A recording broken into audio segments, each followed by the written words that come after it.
Une découverte bouleversante à Clarence House a bouleversé toute la famille royale. Lors de ce qui semblait être une rénovation de routine, des ouvriers ont découvert une partie cachée derrière le mur de la chambre de la reine Camilla. Leur découverte était si inattendue qu'elle a provoqué une onde de choc dans tout le palais. Des objets mystérieux aux secrets les plus intimes. Cette révélation a soulevé des questions troublantes sur le passé intime de Camilla et son rôle au sein de la monarchie. Pourquoi a-t-il été dissimulé si longtemps? Et qu'est-ce que cela signifie pour la famille royale aujourd'hui? L'inspection de routine a tourné au scandale. Ce n'était censé être qu'une simple procédure de routine, le genre de contrôle discret qui attire rarement l'attention. Des équipes de sécurité intérieure avaient procédé à des inspections structurelles dans les résidences royales, s'assurant que les parties les plus anciennes du palais de Buckingham étaient sûres, discrètement entretenues et exemptes de tout danger négligé. Habituellement, ce genre de travail se déroulait en coulisses. Les techniciens mesuraient les fissures. Les inspecteurs relevaient les traces d'humidité. Les électriciens vérifiaient les câbles dissimulés, ce qui n'était guère le genre d'événement qui suscite des rumeurs dans les couloirs dorés. Pourtant, ce jour-là, dans la suite privée de la reine Camilla, au palais de Buckingham, l'un des bâtiments les plus célèbres au monde, symbole de la Grande-Bretagne, un événement inhabituel se produisit. Cette chambre, élégante mais solidement protégée des regards indiscrets, devait être inspectée sous couvert de renforcements structurels. Plâtres centenaires, corniches ornées et lourdes tentures rendaient la pièce non seulement majestueuse, mais aussi particulièrement difficile à observer. En commençant les travaux, l'équipe remarqua une étrange irrégularité le long d'un des murs intérieurs. Une légère irrégularité, à peine perceptible pour un œil non averti, courait sur une partie derrière une tapisserie ornée. Le joint ne s'alignait pas avec le reste du mur. Au début, on a pensé à un tassement inoffensif, comme celui qui se produit naturellement dans les bâtiments anciens. Mais lorsque les instruments ont été placés contre la surface, les mesures se sont révélées anormales. Le mur n'était pas aussi solide qu'on le pensait. Derrière la façade polie, il semblait y avoir une cavité vide, plus profonde que ne le laissaient supposer les plans de la pièce. Le protocole exigeait que tout élément suspect soit signalé immédiatement, et la sécurité du palais fut donc appelée. Un silence s'abattit sur la pièce. Ce n'était pas une découverte ordinaire, c'était quelque chose de caché, et délibérément caché. Les inspecteurs travaillèrent avec précaution, écartant la tapisserie et traçant les contours flous de ce qui ressemblait à un point d'entrée scellé. Une épaisse couche de poussière s'accumulait aux coutures, suggérant qu'elle n'avait pas été touchée depuis des décennies. Même les membres les plus expérimentés de l'équipe ressentaient désormais le changement d'atmosphère. L'inspection, censée durer moins d'une heure, s'éternisa. Les murmures circulant. Une simple fissure s'était transformée en une porte d'interrogation. Que se cachait-elle derrière? Qui l'avait scellée?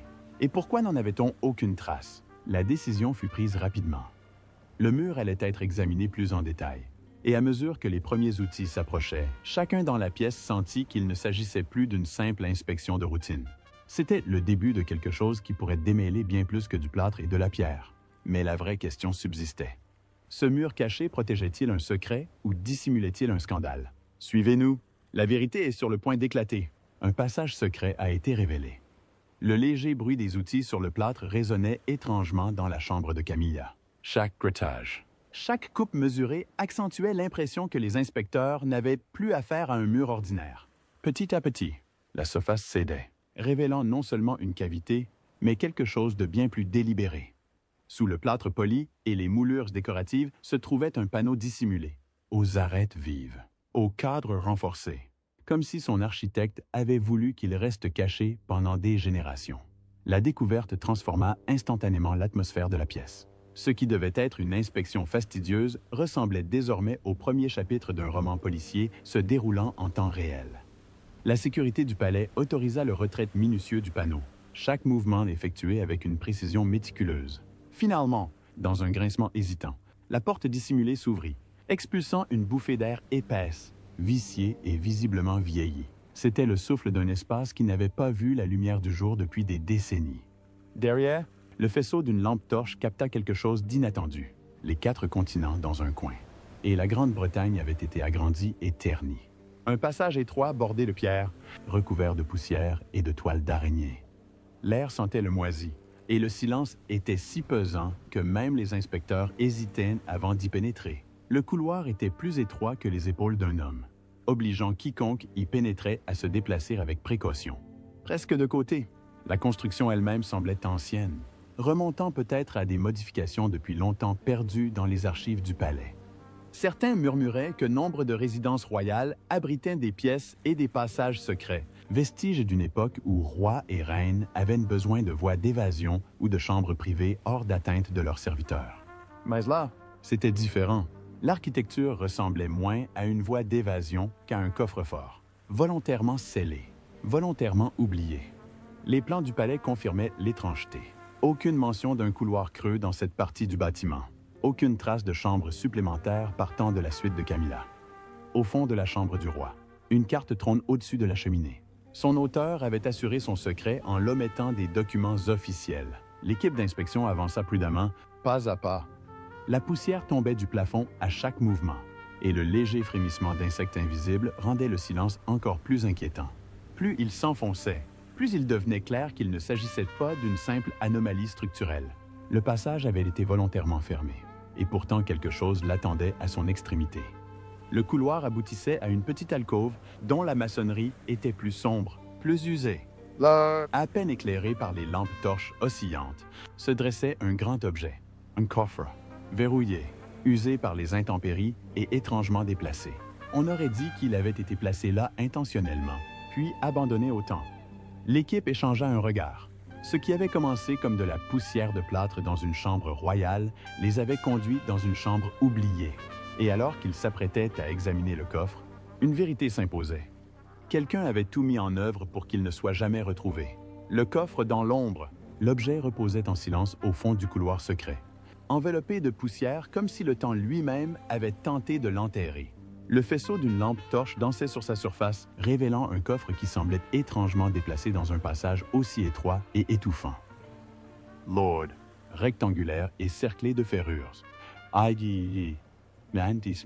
Il paraissait plusieurs siècles plus vieux que la pièce derrière laquelle il se cachait.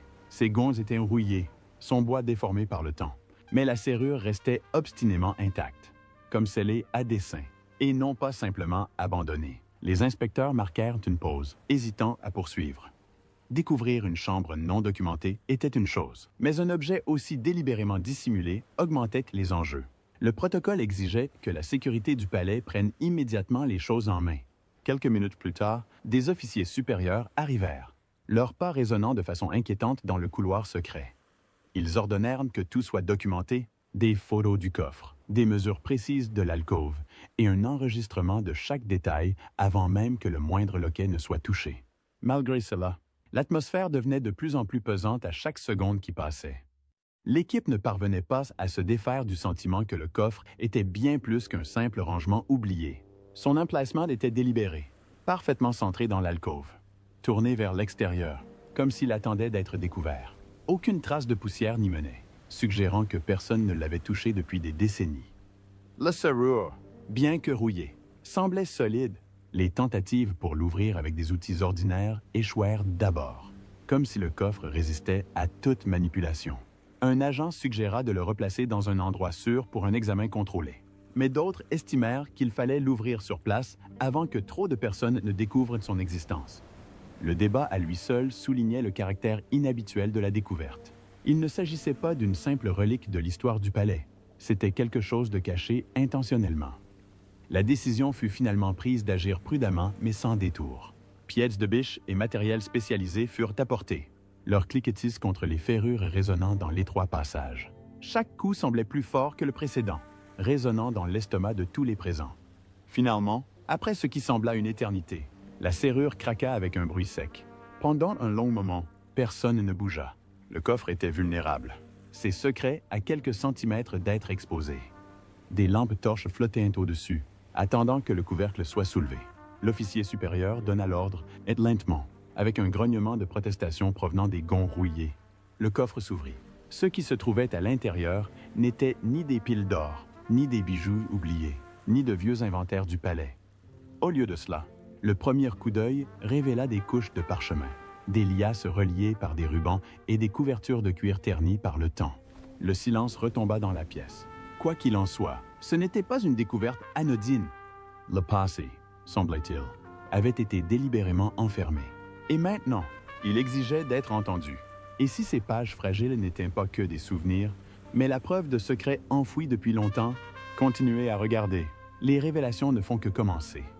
Un contenu qui défiait toute attente. Lorsque le couvercle du coffre s'ouvrit enfin en grinçant, l'équipe se pencha, se préparant à ce qu'ils pensaient être des inventaires périmés, des registres oubliés, ou peut-être même des effets personnels abandonnés. Pourtant, le spectacle qui s'offrait à eux bloquait toute respiration dans l'étroit passage. À l'intérieur, sous une fine couche de poussière, gisaillant des liasses de lettres soigneusement attachées avec des rubans délavés, des piles de parchemins jaunis par le temps et plusieurs journaux reliés en cuir qui portaient le poids indéniable d'un souvenir personnel. Ce n'était pas le désordre habituel d'une résidence royale. Ces objets étaient intimes, soigneusement rangés et disposés, comme si quelqu'un les avait délibérément préservés. Chaque paquet paraissait fragile, le papier si fin qu'il pouvait s'effriter à la moindre manipulation. Un léger parfum d'encre vieillie et de parchemin pressé s'élevait du coffre, porteur d'une présence presque obsédante. Après l'escalier, les visiteurs arrivaient à une série de salons d'apparat, comme s'ils pénétraient sans y être invités dans les réflexions intimes d'une autre vie. Les inspecteurs hésitaient, conscients que ce qu'ils avaient découvert pouvait transcender leur mandat. Cependant, la sécurité du palais ordonna que le contenu soit manipulé avec précision. Des gants blancs furent enfilés, des photographies furent prises et chaque objet fut enregistré. Lentement, le premier lot de lettres fut retiré, révélant une écriture délicate sur des enveloppes jamais postées. L'encre était pâle, mais lisible, les traits de plume précis et pleins de caractères. En ouvrant soigneusement un journal, l'écriture manuscrite était immédiatement familière à ceux qui avaient étudié l'histoire royale. Il ne s'agissait pas de notes anonymes ni de simples documents personnels. Ces mots appartenaient à quelqu'un dont la voix avait autrefois captivé le monde entier. Bien que l'équipe se soit abstenue de les lire en profondeur à ce stade, les noms, les tournures de phrases et les dates offraient des indices sans équivoque. Ces écrits n'étaient pas des documents officiels. Il s'agissait de réflexions privées, de pages qui ne semblaient jamais destinées au public. Ce qui rendait la découverte encore plus déroutante était son emplacement.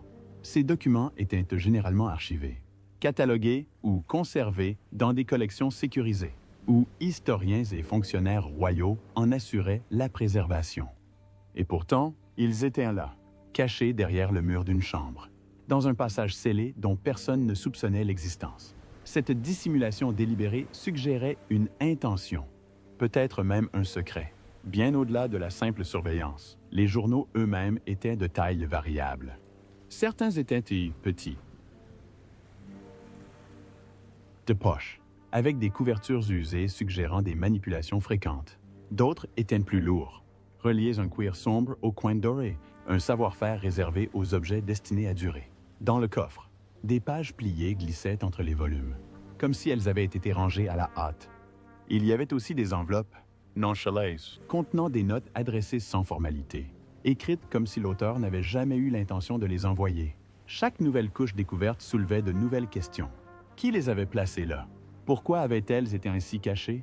Et, plus importante encore, quelle vérité pouvait-elle bien contenir? L'équipe comprit immédiatement qu'il ne s'agissait pas seulement de la découverte de vieux papiers, mais de voix réduites au silence et d'histoires restées inédites. Le coffre ne contenait ni trésor ni relique, mais quelque chose de plus puissant, un témoignage. Le genre de témoignage capable de faire trembler les murs de la monarchie bien plus que n'importe quel bijou égaré ou héritage oublié. La voix inaudible de Diana. Dès la lecture silencieuse des premières pages, l'atmosphère du passage secret changea. Ce qui avait commencé comme une inspection structurelle s'était transformé en quelque chose de presque sacré. L'écriture, délicate mais ferme, dégageait une familiarité qui ne laissait planer aucun doute. C'était bien celle de Diana. Chaque courbe de ses lettres, chaque trait d'encre, correspondait à ce que le monde avait vu dans les lettres et notes signées qu'elle avait autrefois rendues publiques. Mais ceux-ci étaient différents. Ils étaient bruts, sans réserve, et écrits dans des espaces où, de toute évidence, personne ne les regarderait. À première vue, ces notes ressemblaient à des réflexions de journal intime, de courtes phrases, des pensées fragmentées, des instants saisis avec une honnêteté brute.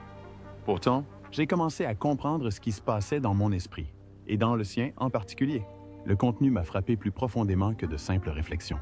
Il y avait des confessions de solitude, des peurs inexprimées et un sentiment récurrent d'être éclipsé.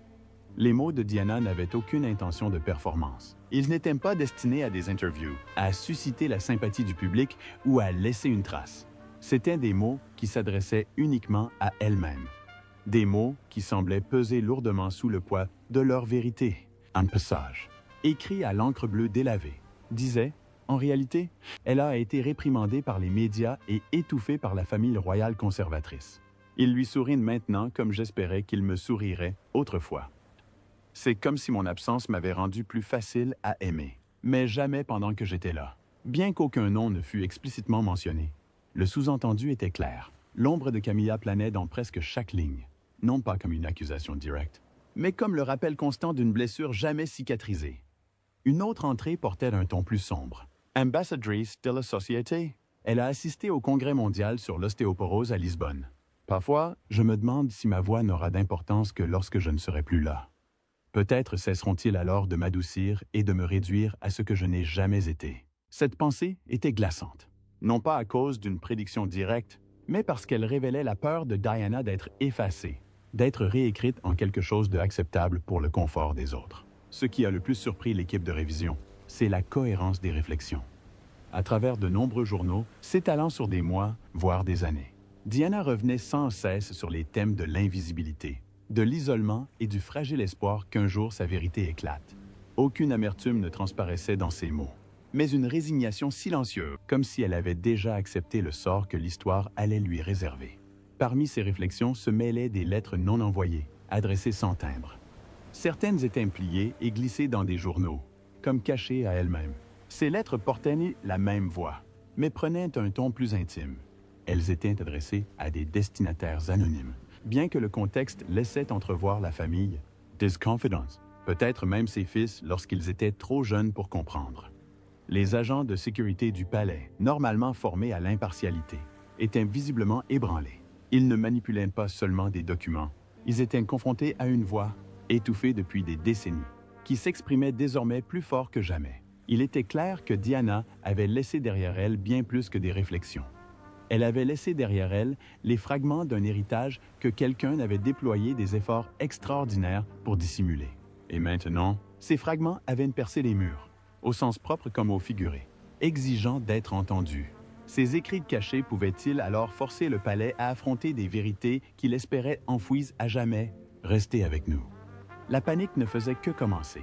Le coffre venait à peine d'être retiré du passage secret que l'atmosphère à l'intérieur du palais de Buckingham passa de la curiosité à la crise. Ce qui avait été considéré comme une inspection structurelle avait soudainement révélé des documents d'une sensibilité inimaginable, et les implications étaient trop lourdes pour être ignorées. En quelques heures, la découverte fut discrètement transportée sous escorte vers une salle d'archives sécurisée. Mais les rumeurs concernant ce qui avait été découvert se répandirent plus vite que les autorités ne purent les contenir. Derrière des portes closes, les conseillers principaux se bousculèrent. La monarchie avait depuis longtemps perfectionné l'art de la gestion de crise, des déclarations mesurées, des silences soigneusement orchestrés et des diversions stratégiques. Mais cette fois, c'était différent. Il ne s'agissait pas de gros titres sur des comportements scandaleux ou des controverses passagères. C'étaient les mots de Diana. Cruce, in times, est désormais indéniablement réel. Et ils étaient cachés derrière le mur de la chambre de Camilla, à eux seuls. Ces mots menaçaient de briser des décennies de confiance soigneusement reconstruites. Les réunions se succédaient rapidement. Conseillers, juristes et hauts fonctionnaires débattaient à voix basse, mais avec véhémence. Certains plaidaient pour une divulgation immédiate, insistant sur le fait que la dissimulation ne ferait qu'attiser les soupçons si des fuites étaient révélées. D'autres ont réclamé le secret le plus total, affirmant que toute reconnaissance alimenterait les spéculations et rouvrirait les plaies que la famille royale avait passé des années à penser. Le roi Charles, selon des sources proches du palais, a réagi avec une tension visible. Pour lui, cette révélation a eu un impact tant personnel qu'institutionnel. Il ne s'agissait pas seulement d'histoire, il s'agissait de son épouse, de son ex-épouse décédée, et du fragile équilibre entre loyauté et mémoire au sein de la monarchie. On disait que sa première préoccupation était ses fils. Comment William et Harry réagiraient-ils? C'est Lionel. Comment leur expliquer cette découverte? Et a fortiori au public? Les agents de sécurité impliqués dans l'inspection étaient soumis à des accords de confidentialité stricts. Leur participation fut effacée des archives en quelques jours. Pourtant, le silence s'avéra impossible à imposer. Trop de membres du personnel avaient assisté à l'opération, et même parmi ceux astreints au devoir, de légers murmures commencèrent à s'échapper dans les couloirs du palais. La question se répétait sans cesse. Qui avait placé les écrits de Diana dans les appartements privés de Camilla, et pourquoi les avait-on cachés plutôt qu'archivés? L'incertitude a donné lieu à une avalanche de spéculations. Certains initiés soupçonnaient que le coffre avait été déplacé pendant la période chaotique qui a suivi la mort de Diana, égaré, puis dissimulé sans explication. D'autres murmuraient qu'il avait été délibérément dissimulé, un choix visant à dissimuler les écrits au public, voire à ses fils. Le service de presse, habituellement prompt à fournir des éclaircissements, n'a rien fait, ni confirmation, ni démenti, ni même une déviation soigneusement formulée. Leur silence était éloquent. L'absence de contrôle, l'absence de récit créèrent un vide encore plus grand, que les médias et le public s'empressèrent de combler. Ce qui avait commencé comme un mur caché et un coffre poussiéreux s'était transformé en quelque chose de bien plus vaste. Un test de transparence, de loyauté et de la capacité de la monarchie à survivre à des vérités qu'elle espérait depuis longtemps voir enfouies. Pour le palais, la panique ne concernait plus ce qui avait été découvert. Contribuons à ce que nos enfants se sentent valorisés. Il s'agissait de ce qui pourrait arriver si le monde apprenait tout ce que Diana avait laissé derrière elle. Mais ce silence était-il un bouclier pour protéger la couronne ou un signe que les vérités de Diana pourraient la briser? Restez connectés. Le réveil du prince dit tout. Le réveil douloureux de William et Harry. Lorsque la nouvelle de la découverte parvint au fils de Diana, elle ne fut pas transmise par les voies officielles du palais ni lors de briefings soigneusement préparés. Au lieu de cela, des fragments d'informations parvinrent à leur connaissance. Un message urgent par-ci, une explication feutrée par-là, jusqu'à ce que la réalité devienne indéniable. Les paroles intimes de leur mère, cachées pendant des décennies, avaient été retrouvées scellées derrière un mur de la chambre de Camilla. Pour le prince William, la révélation était plus que troublante. Elle était profondément personnelle. Le souvenir de Diana n'était pas seulement son héritage, c'était le fondement de son rôle public. Chaque pas vers le trône portait son ombre, et maintenant sa voix refit surface d'une manière qui à la fois l'honorait et rouvrait les blessures qu'il avait passé des années à refermer. Ces journaux n'étaient pas de l'histoire, c'étaient des fragments de sa mère, préservés puis dissimulés. L'idée même qu'ils aient été cachés dans les appartements privés de Camilla semblait presque une atteinte à son héritage. La réaction du prince Harry, bien que similaire dans le chagrin, prit une tournure plus vive. L'éloignement de l'institution lui avait déjà donné la liberté de parler ouvertement, et cette découverte ne fit que renforcer sa conviction qu'une trop grande partie de l'histoire de sa mère avait été contrôlée, éditée ou étouffée. Selon des sources proches, Harry exigea une transparence immédiate, insistant sur le fait que les écrits de Diana appartenaient d'abord à sa famille, et non au coffre du palais ou à des comités secrets. Le contraste entre les deux frères était saisissant. Mais leur douleur était partagée. William adopta une prudence mesurée, craignant d'exposer les paroles de sa mère à la polémique publique avant d'avoir pu les comprendre pleinement. Harry, de son côté, ne voyait aucune raison de retarder les choses, aucune justification au secret, alors que la voix de leur mère leur avait déjà été retirée une fois. À Hughesclere, leur conversation était, disait-on, creuse, émouvante et parfois conflictuelle. D'anciennes tensions refirent surface. Les mêmes divisions qui s'étaient creusées ces dernières années, mais sous-jacente se cachait une vérité à laquelle aucun des deux ne pouvait échapper. La présence de Diana était revenue, exigeant d'être reconnue, et les deux fils ressentaient le poids de leurs responsabilités. Le palais espérait gérer les conséquences discrètement, mais l'implication de William et Harry rendait cela impossible. Il ne s'agissait plus seulement de protocoles de sécurité ou d'images royales, mais de la voix d'une mère, exhumée du silence, et de deux filles refusant de la laisser être enterrée à nouveau. Pour William et Harry, le réveil fut douloureux, mais aussi un rappel. La vérité de leur mère avait survécu, cachée dans l'ombre, et maintenant elle les avait trouvés.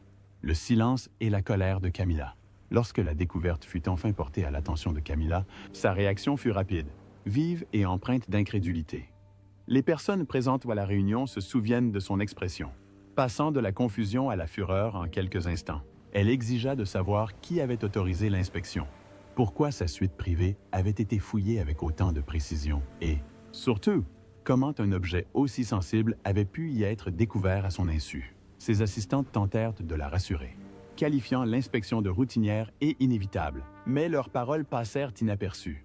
On disait que Camilla était furieuse, non seulement face à cette intrusion, mais aussi face aux implications. La découverte des écrits les plus personnels de Diana dans sa propre chambre avait une portée symbolique qu'elle ne pouvait ignorer. C'était comme si l'histoire elle-même s'était infiltrée dans sa chambre, refusant de la laisser échapper à l'ombre sous laquelle elle vivait depuis des décennies. In apparence, Camilla choisissait le silence. Aucune déclaration publique, aucun commentaire, pas même un soupçon de reconnaissance ne franchit ses lèvres. Derrière les murs du palais, cependant, sa colère était palpable. Elle accuse le personnel d'incompétence, voire de trahison, suggérant que quelqu'un avait peut-être orchestré toute cette épreuve pour l'humilier. L'idée que la voix de Diana puisse soudainement s'élever à nouveau du plus profond de son intimité était plus qu'incommodante. C'était une humiliation qui menaçait de détruire des années de construction d'images soignées. Sa relation avec le roi Charles se serait tendue sous le poids de cette découverte, tandis que Charles prônait la retenue, préférant gérer les conséquences par une stratégie discrète. Camilla, quant à elle, était d'instinct défensif, voire combatif. Elle voulait des réponses, mais aussi du contrôle. Un contrôle qui semblait s'affaiblir davantage à chaque rumeur sur ce qui avait été découvert. Ses conseillers débattaient de la nécessité d'aborder publiquement le sujet. Mais Camilla refusait. Toute déni, arguait-elle, ne ferait qu'attiser les spéculations. Pourtant, son silence suscitait sa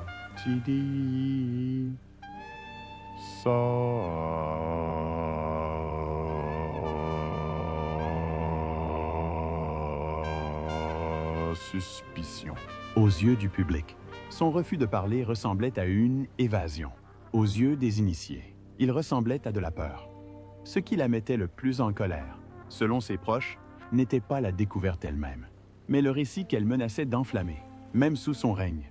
La présence de Diane demeurait inébranlable. Le passé avait une fois de plus fait irruption. Et cette fois, il l'avait fait dans les murs qu'elle considérait comme son sanctuaire. Le silence de Camilla n'était pas une force. C'était le son d'une personne acculée par des fantômes dont elle ne pourrait jamais complètement échapper. Un héritage qui refuse de rester enfoui. La découverte du coffre a fait plus que révéler des journaux oubliés. Elle a brisé des décennies de silence. La voix de Diana, que l'on croyait confinée à ses souvenirs et à des archives soigneusement éditées, a refait surface dans sa propre main, sans filtre et impossible à adoucir. Chaque mot avait un poids. Chaque ligne rappelait que son histoire n'était pas terminée. Malgré tous les efforts du palais pour la contrôler. Ce n'était pas la Diana immortalisée par des photographies sur papier glacé ou des documentaires royaux. Il ne s'agissait pas d'interviews répétées ni de témoignages de seconde main. Derrière le mur de la chambre de Camilla surgissaient des réflexions intimes, honnêtes, crues et douloureusement intimes. Elle parlait d'invisibilité, de désir, d'une femme dont le sourire public masquait souvent un désespoir silencieux. And now, decades later, those thoughts rang louder than any carefully crafted statement the palace could issue. For Prince William and Prince Harry, the writings felt like fragments of their mother returned. They revealed sides of her the brothers had not fully known, moments of reflection she had chosen never to share. To them, the find was both gift and wound, an unexpected connection, but one wrapped in the pain of secrecy. Why had these pages been hidden? And why here? Of all places? For Camilla, the implications were devastating. It wasn't just that Diana's journals had been uncovered. It was where they were uncovered, behind her bedroom wall. In her private quarters, the symbolism could not be dismissed, even without proof of how the writings ended up there. The discovery painted her as the keeper of another woman's silenced truth. Within Buckingham Palace, the atmosphere shifted from anxiety to reckoning. Courtiers debated, advisors argued. But the reality was unavoidable. Diana's voice had shadows.